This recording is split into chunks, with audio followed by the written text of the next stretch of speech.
Olá, meu povo, Shalom, boa noite a todos. Hoje eu estou aqui para compartilhar com vocês um testemunho, meu, baseado na minha própria vida, quando eu tinha por volta dos 11 anos de idade, e que tem um pouco a ver com Marcos capítulo 9, do versos 17 ao 29, eu vou ler para vocês, tá bom? E um dentre a multidão respondeu: Mestre, trouxe-te o meu filho possesso de um espírito imundo. E este, onde quer que o apanha, lança-o por terra, e ele espuma, rilha os dentes e vai definhando. Roguei a teus discípulos que o expelissem, e eles não puderam. Então Jesus lhes disse: Ó geração incrédula, até quando estarei convosco? Até quando vos sofrerei? Trazei-mo. E trouxeram-lhe.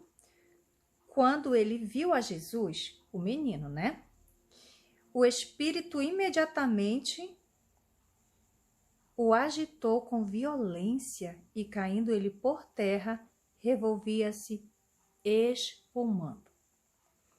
Perguntou Jesus ao pai do menino: Há quanto tempo isto lhe sucede? Desde a infância, respondeu. E muitas vezes o tem lançado no fogo e na água para o matar. Mas se tu podes alguma coisa, tem compaixão de nós e ajuda-nos.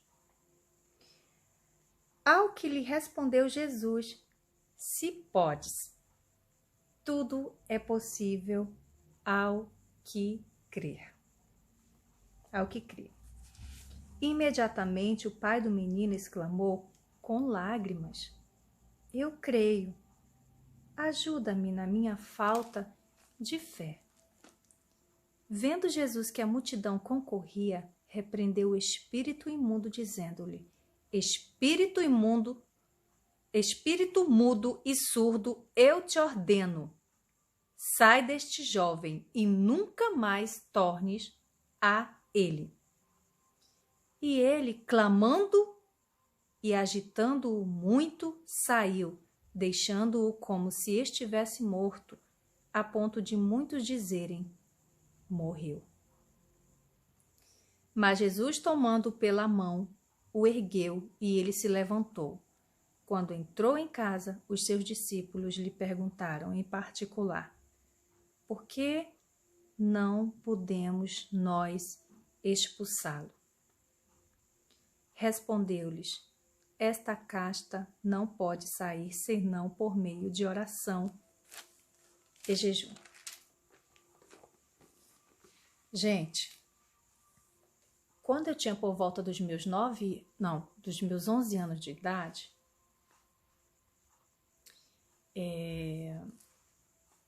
eu lembro de, sabe como é criança, jovenzinha, gosta de brincar, muitas vezes de ser modelo, de passarela, essas coisas assim. Aí um belo dia, na construção da que seria no futuro a minha casa e a casa da minha mãe de criação, estávamos na construção, era de madeira, de perna-manca, então imagina que só tinha algumas poucas tábuas naquela construção, da casa, e poucas tábuas já no assoalho e o resto a caveira do que seria o assoalho ainda, da casa.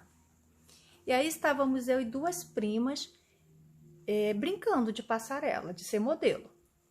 Aí teve uma hora, isso já era assim, eu acho que beirando, se não me falha a memória, assim, beirando às 18, mais ou menos, E aí, de repente, do nada eu comecei a sentir que não tava, alguma coisa comigo não estava bem. Não estava bem, eu estava começando a perder as minhas forças.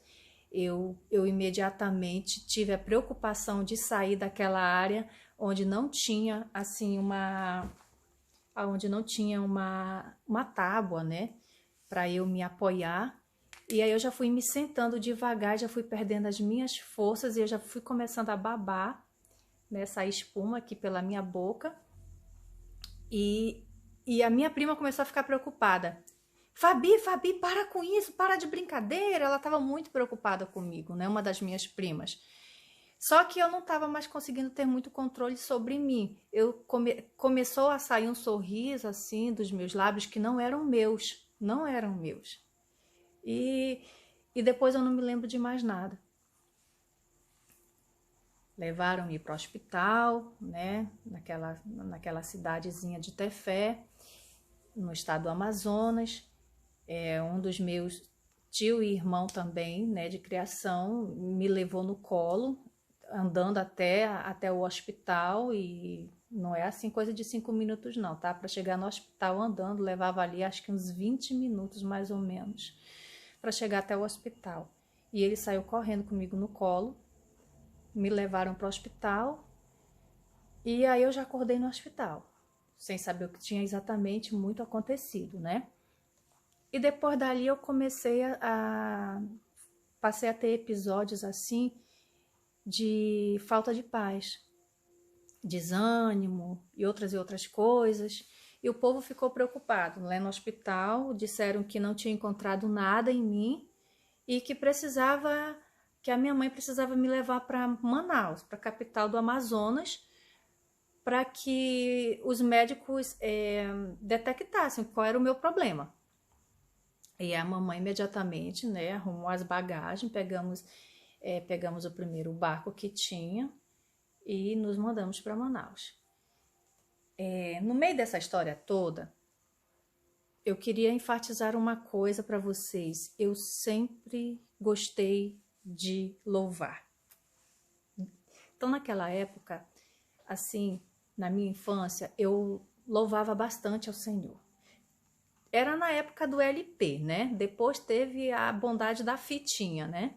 Mas na época do LP, assim, teve um LP acho que foi o primeiro LP da família Davi Miranda, que tinha o lado A e o lado B. Eu, de tanto que escutei na casa de uma das minhas irmãs de criação, que era a mais velha, de tanto que eu escutei, eu sabia de cor tudo. Para você ver como eu, assim, era muito ligada com louvor.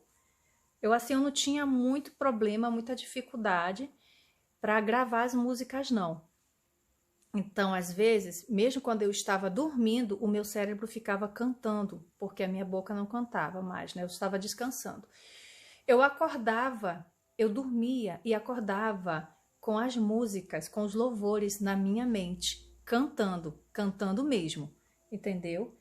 E aí a mamãe, muito preocupada, né, me levou para Manaus e coisa e tal, vamos descobrir o que a Fabi tem.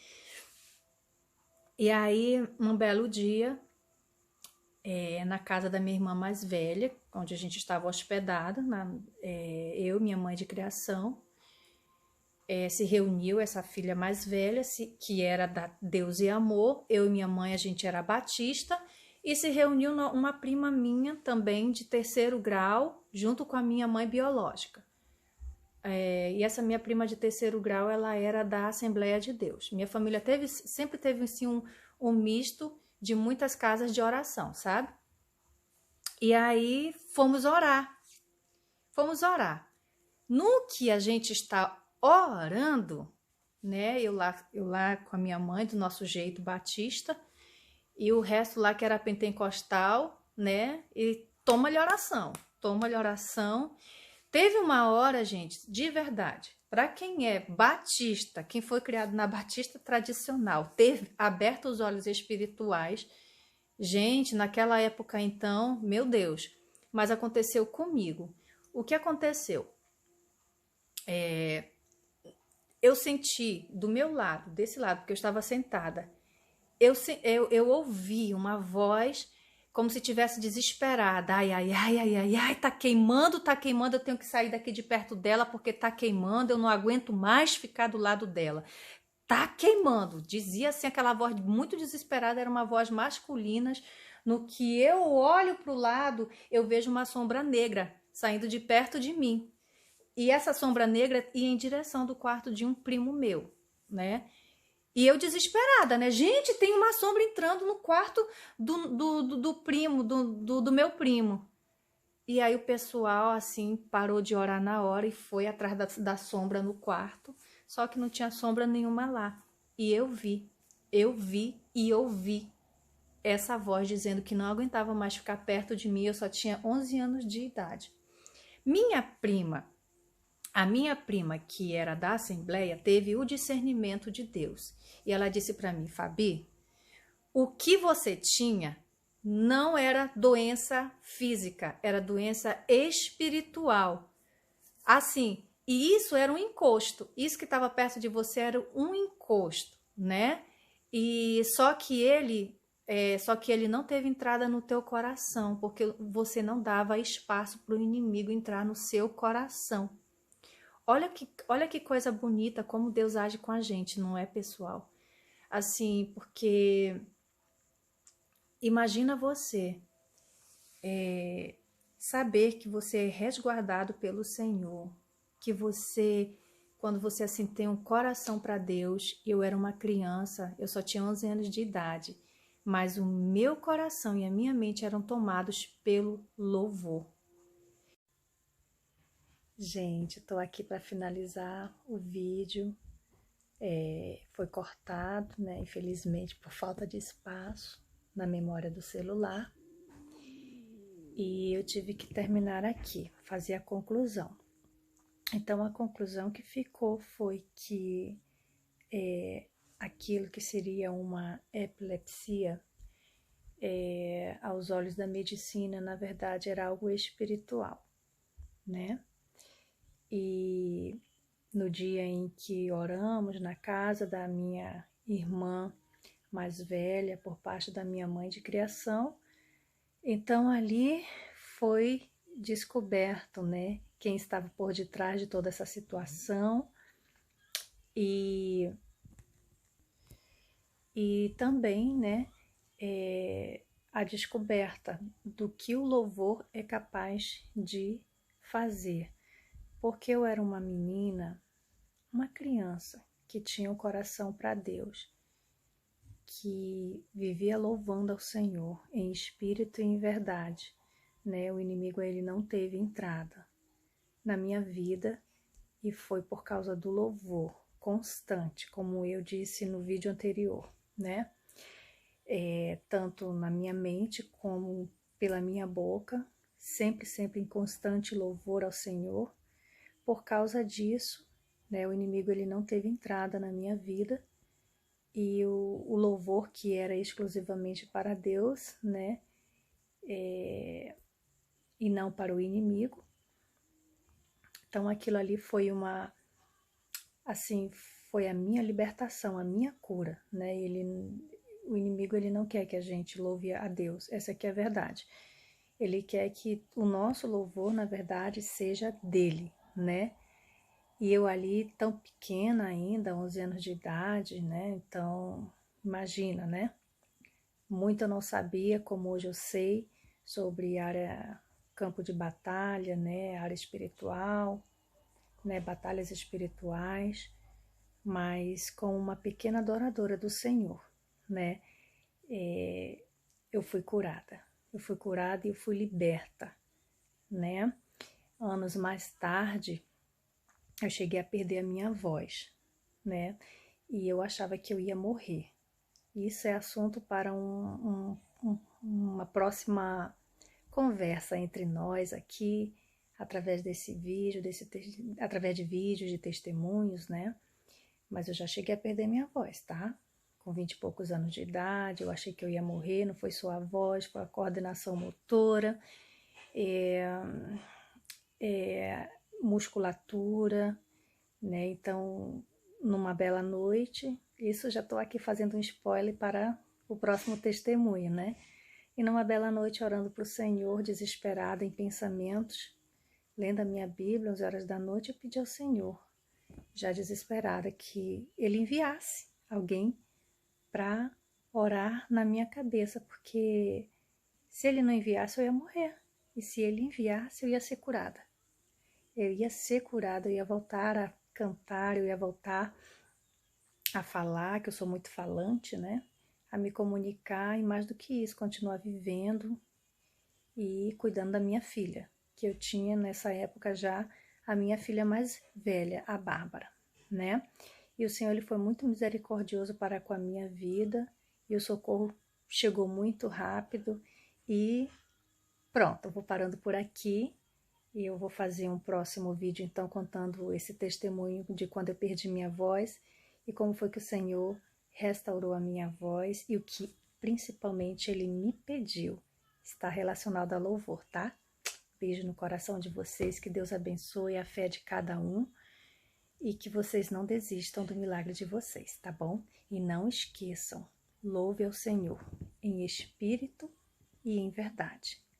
É isso que Ele quer, tá? Ele não quer assim que você se esforce para ter uma voz linda, Ele quer que você se esforce para amá-lo de coração, para chegar à presença dEle de coração, né, para cantar para Ele com todo o teu coração, com toda a tua alma, com todo o teu entendimento. Isso é um resumo do que eu fazia muito, muito, muito mesmo na minha infância. Mas a gente fica aí, né, então, na certeza de que teremos mais um vídeo, né, falando sobre a perda da minha voz e sobre muitos outros testemunhos, que não é só da voz, é sobre casamento, é sobre filhos, sobre cura em outras áreas, curas de outras doenças que eu já tive, tá bom? Fica com Deus. Beijo no coração.